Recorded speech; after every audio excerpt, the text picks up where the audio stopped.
Aujourd'hui, je vais vous présenter l'émission 15 pour laquelle nous aurons le plaisir de vous faire découvrir la nouvelle collection des éditions Rajo qui s'intitule Pop. Au sommaire, Evie nous chroniquera le nouveau livre d'Agnès Laroche, La vraie recette de l'amour. Puis, Lucie nous fera découvrir le livre Comment se débarrasser d'un vampire de Jean-Marcel R. Enfin, Louis nous présentera le premier tome d'une bande dessinée, Yin et le dragon. Evie, peux-tu nous parler du livre d'Agnès Laroche ? Salut à tous, aujourd'hui je vais vous présenter un livre inhabituel pour moi car il s'agit d'un livre pour les 9-12 ans, La vraie recette de l'amour. Ce roman écrit par Agnès Laroche a été édité chez Rajo dans la nouvelle collection pour plus petits, Pop. Mais de quoi parle ce roman ? Roméo, un enfant de 10 ans qui adore cuisiner, prépare une nouvelle recette en compagnie de son meilleur ami Yann. Lorsqu'il finit et met sa préparation au four, il s'assoit en face de son ami. Celui-ci est impatient de lui raconter ce qu'il vient de lui arriver.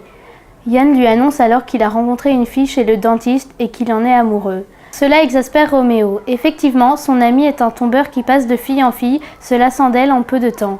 Pourtant, cette fois-ci, son ami lui raconte qu'il va correspondre avec elle par lettres, ce qui n'est pas plus mal car il a des problèmes d'orthophonie. Cependant, Yann est peut-être le meilleur en maths, en sport et dans bien d'autres matières, il est nul en français. Il demande alors à Roméo de l'aider en corrigeant les fautes qu'il fera. Celui-ci accepte, ne voyant rien qui l'empêcherait d'aider son ami. Avant de partir, Yann dit à Roméo qu'il sera d'autant plus simple car la personne qu'il aime, Juliette, habite juste en face de celui-ci.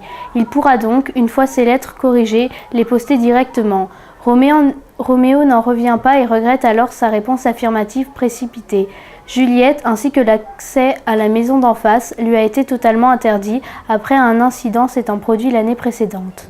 Le jeune garçon retourne donc à ses fourneaux, désespéré, se réjouissant tout de même que sa sœur, Iseut, ne soit pas là, car elle lui aurait sans doute fait une leçon de morale. Roméo va-t-il finalement renoncer à aider son ami ? Que s'est-il passé d'aussi important pour qu'il ne puisse plus voir Juliette ni même approcher sa maison ? Yann réussira-t-il à conquérir le cœur de la belle voisine avec ou sans l'aide de son ami ? Qu'en as-tu pensé ? J'ai apprécié le livre La vraie recette de l'amour écrit par Agnès Laroche, bien qu'il soit un livre pour des plus jeunes lecteurs. Tout d'abord, j'ai aimé le genre tranche de vie et les deux thèmes omniprésents dans l'histoire. Le premier est bien sûr l'amour. Donner les noms de Roméo et Juliette à deux personnages qui s'aiment est une excellente idée, d'autant plus qu'après le fameux incident, les deux familles des héros se détestent. Cela nous rappelle donc la pièce de Shakespeare où les deux familles se haïssent également. Yann, le meilleur ami de Roméo, joue le rôle du grain de sable dans leur histoire d'amour. Il apporte une bonne touche d'humour, loin de la tragédie originale. Ensuite, le deuxième thème abordé est celui de la cuisine, très à la mode actuellement. Effectivement, le personnage principal, Roméo, en est passionné et en pratique durant tout le roman. Sa mère exerce le métier de cuisinière à domicile, ce qui permet la rencontre avec Juliette. De plus, le héros participe même à un concours dans ce domaine, présidé par Nicolas Cos, un grand chef cuisinier dans le roman. Enfin, j'ai aimé tous les personnages bien qu'ils soient ordinaires. Roméo est un héros faisant preuve d'une grande générosité. En effet, alors qu'il aime Juliette, il répond par lettre à la place de son ami Yann pour qu'une histoire d'amour soit possible entre celui-ci et la jeune fille. Il met de côté ses propres sentiments. De plus, Juliette m'a marqué pour son intelligence. Effectivement, elle se rend compte bien vite que ce n'est pas Yann mais Roméo qui lui écrit grâce aux formes étranges des lettres, notamment le T et le O. Pour conclure, j'ai aimé ce roman que j'ai trouvé trop court, bien qu'il soit adapté aux jeunes lecteurs n'ayant pas beaucoup d'expérience. Vous l'aurez compris, il s'agit d'une très bonne introduction à la pièce théâtrale Roméo et Juliette de Shakespeare évidemment. Je conseille donc ce roman au jeune public, qu'ils soient des filles ou des garçons. Il plaira à tous. Lucie, présente-nous le deuxième titre de la collection Pop. Bonjour les croque lecteurs. Aujourd'hui, je vais chroniquer pour vous le petit livre jeunesse Comment se débarrasser d'un vampire, écrit par Jean-Marcel R et illustré par Clémence Lallemand pour la nouvelle collection de chez Rajo, Pop. C'est un livre très ludique pour la tranche d'âge 9-12 ans avec des dessins très drôles tout au long de l'histoire. Raconte-nous l'histoire de ce livre. Zazie est une petite fille qui vit avec ses parents et son gros chat Roudoudou. Elle tient un journal intime où elle raconte ses peines et ses joies. Elle aime beaucoup ses amis Julie, Kenza et Anaïs un jour sur deux. Mais surtout, elle aime lire et encore plus, elle adore le chocolat. Mais si Zazie a bien une particularité qui est assez drôle, c'est qu'elle zozote, ce qui fait qu'elle aime beaucoup son prénom et qu'elle recherche un nom à son journal qui doit absolument commencer par un Z. Tout comme les petites filles, elle n'est pas toujours très sage et en fait voir de toutes les couleurs à ses parents. S'il y a bien un livre qu'elle veut lire, même avec la désapprobation de ces derniers, c'est la célèbre histoire de vampire du comte Dracula. Un matin, en arrivant à l'école, elle découvre avec tous ses camarades le remplaçant de leur maîtresse qui est malade. Il s'appelle Monsieur Labat, il a le visage livide, les lèvres rouge sang, les sourcils monstrueux et les canines pointues. Tout de suite, Zazie fait le rapprochement avec le personnage du livre qu'elle lit en ce moment, le comte Dracula. La petite fille pleine d'imagination pense tout de suite que son maître est un vampire et fait part de sa folle idée à ses 2 amis et demi lors d'une pyjama party, ne manquant pas de faire éclater une énième dispute avec Anaïs. Ses amis la croiront-elles? Se réconciliera-t-elle avec Anaïs? Quel plan sera mis en place pour anéantir la prétendue vampire? Les soupçons de Zazie s'avéreront-ils vrais? La petite fille saura-t-elle faire la part des choses entre son imagination et la réalité? Quel est ton avis? Je conseillerais le livre Comment se débarrasser d'un vampire, écrit par Jean-Marcel R et illustré par Clémence Lallemand, aux jeunes lecteurs. C'est un roman très ludique et non dénué d'humour. Les illustrations tout au long de l'histoire conviennent parfaitement pour des enfants qui n'aiment pas beaucoup la lecture. Tout d'abord, le genre tranche de vie rapporte beaucoup d'humour dans ce petit livre.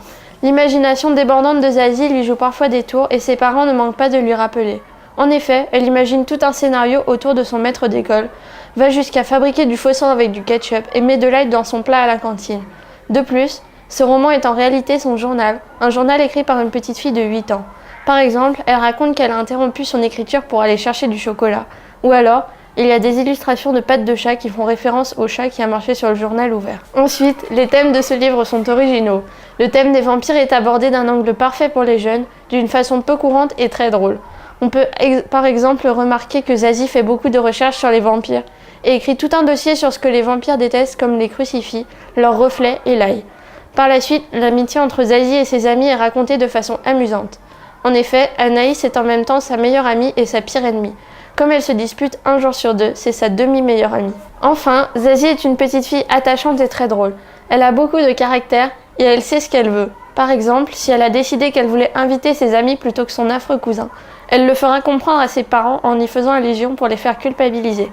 Pour finir, elle est vraiment rusée. En effet, si elle veut faire croire à ses parents qu'elle est malade, elle n'a qu'à dire qu'elle a mal quelque part, faire semblant de dormir en poussant des petits gémissements et mettre le thermomètre dans les poils de son chat pour le faire chauffer rapidement. Elle peut aussi fabriquer du faux sang en mélangeant tout ce qu'elle trouve de rouge et de liquide dans la cuisine, mais malheureusement, elle ne peut pas s'empêcher de le boire après.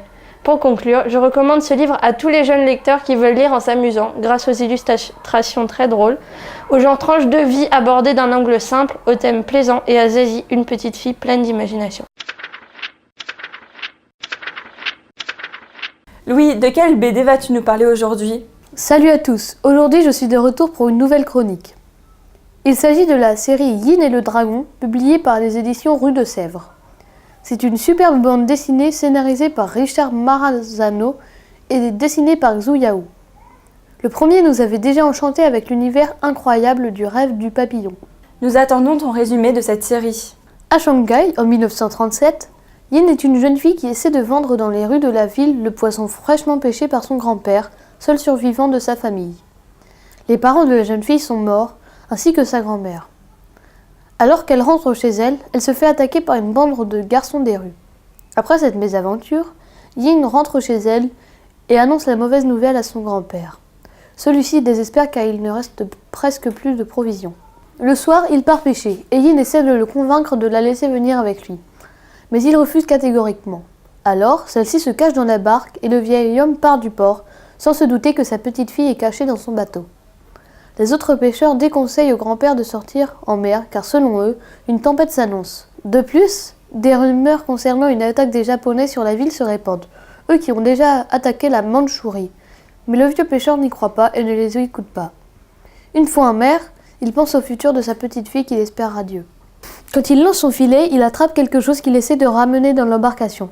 Mais cela résiste et semble très gros. Le grand-père se retrouve la jambe coincée dans le filet et il risque de tomber à l'eau. Yin accourt alors et coupe le piège à poisson, ce qui libère cette chose. C'était un dragon doré. Cette horrible bête est-elle malveillante ou apportera-t-elle au contraire des bienfaits à la famille? Cela bouleversera-t-il la vie de Yin ainsi que celle de son grand-père? Que feront-ils du dragon doré? Quelle est ton opinion sur ce premier tome? Pour commencer, j'ai beaucoup apprécié la magnifique bande dessinée de Yin et le dragon, dont les illustrations réalisées par un dessinateur chinois m'ont semblé très jolies. L'atmosphère est très bien retranscrite grâce à des couleurs qui apportent beaucoup au dessin. Tout d'abord, le genre historique de ce roman m'a semblé très intéressant grâce à l'époque où se situe l'histoire. Effectivement, elle se déroule en 1937 à Shanghai. Les troupes armées japonaises débarquent dans la ville afin de coloniser les provinces chinoises. Il s'agit d'un événement qui s'est réellement passé à cette époque. Le lieu peut aussi être considéré comme une bonne idée. En choisissant la Chine, ce livre mélange les légendes chinoises et des éléments historiques qui se sont déjà passés dans ce pays. Ensuite, cette bande dessinée présente des personnages très réussis. Mon personnage préféré est sans aucun doute Yin, la jeune héroïne de l'histoire. J'ai bien aimé celle-ci pour son caractère intrépide. Effectivement, Yin n'hésite pas à demander aux enfants de la rue d'intégrer leur groupe, et elle fonce toujours vers le danger les yeux fermés. Mais elle était aussi très sympathique et affectueuse. Par exemple, elle veut à tout prix sauver le dragon même si c'est une bête féroce, et va même jusqu'à le faire jouer en le nourrissant, malgré les peurs de son grand-père. De plus, Yin est une petite fille rebelle qui n'écoute pas souvent son grand-père et l'accompagne durant sa pêche. Celle-ci se cache dans l'embarcation du vieil homme malgré son interdiction, une preuve de plus de son intrépidité. Son grand-père éprouve un amour paternel envers sa petite fille, car il prend peur à chaque moment pour elle. Il veut l'élever et la protéger, car c'est la seule famille qui lui reste. Pour conclure, la bande dessinée Yin et le dragon m'a beaucoup plu grâce à son mélange entre genre historique et légende chinoise, à ses thèmes et aux personnages de Yin. Je vous la recommande vivement et attends les 2 prochains tomes. Merci à tous les 3 pour ces merveilleuses chroniques. Ce numéro est malheureusement terminé, mais on se retrouve bientôt pour une prochaine émission. Le Salon du Livre de Paris approche à grands pas. Nous y serons présents pour rencontrer des auteurs et vous faire découvrir quelques nouveautés. Suivez nos aventures sur notre page Facebook. Bye!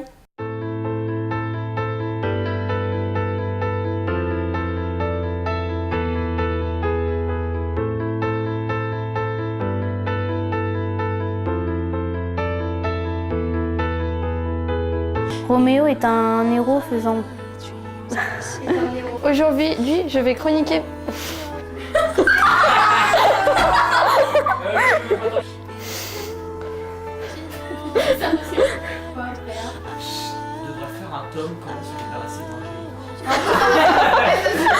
Salut à tous, aujourd'hui on se retrouve... Non, pardon. À Shanghai, en 1930... Pardon, pas.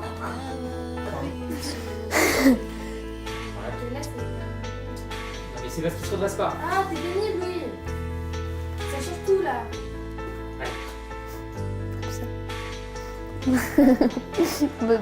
Allez. La famille. Non. Andorre. T'as vu, il est un peu chinois, là. Ton amant, le parasite de son amant. Y'a pas de squelette, mais... Mollusque ou quoi? Voilà. Pour conclure,